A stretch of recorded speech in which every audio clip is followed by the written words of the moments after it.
for school. He was very lazy to go to school. He was very lazy to do his homework. When he arrived home from school, the first thing he would do was to eat. Then he would watch his favorite TV cartoon. And finally, he would play the PlayStation. One night, while his sister Rebecca did her own homework, Arsenio watched the television. Arsenio, Mother will be mad at you again. You never study your lessons. Never mind, Little Rebecca. Anyway, Mother will do it for me. But Arsenio, you will not learn anything. So okay, Little Rebecca. Anyway, Mother will let me stop going to school. And this is really what I want. You want to be a doctor? How will you become one?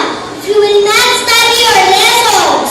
Arsenio was not able to answer anymore because he fell asleep.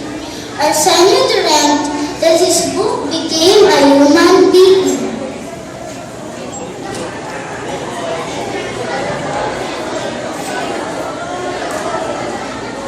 Am I dreaming? My dear book, you're flying.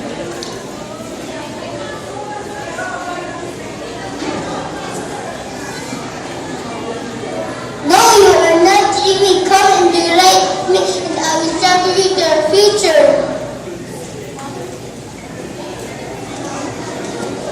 I will be very happy to join you. Where are we going? You will see what will happen to you in the future if you don't study your lessons.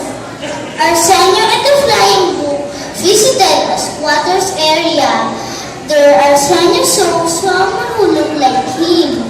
His clothes were dirty. His house was made of rusty old things.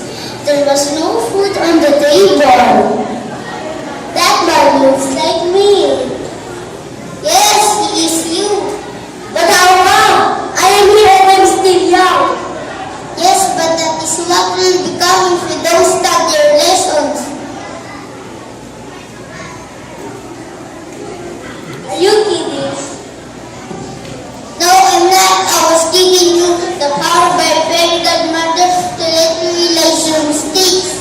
Mistakes? What mistakes are you talking about? Your laziness. If you continue being lazy, you will end up living in a squatter's area.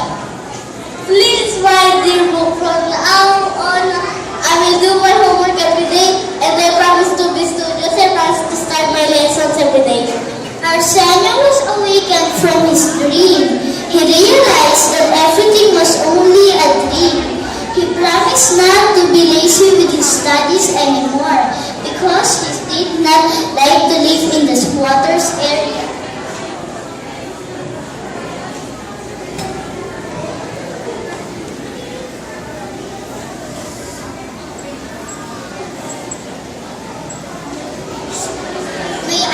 May I present the cast of characters. Marcus M. Paredes as Arsenio the lazy boy. Choco P. Maliwanag as Arsenio's sister. Angelo Aquino, the great book. Anthony Olgado, the boy in the squatter's area. And yours truly, Aldea S. Cortez as the narrator.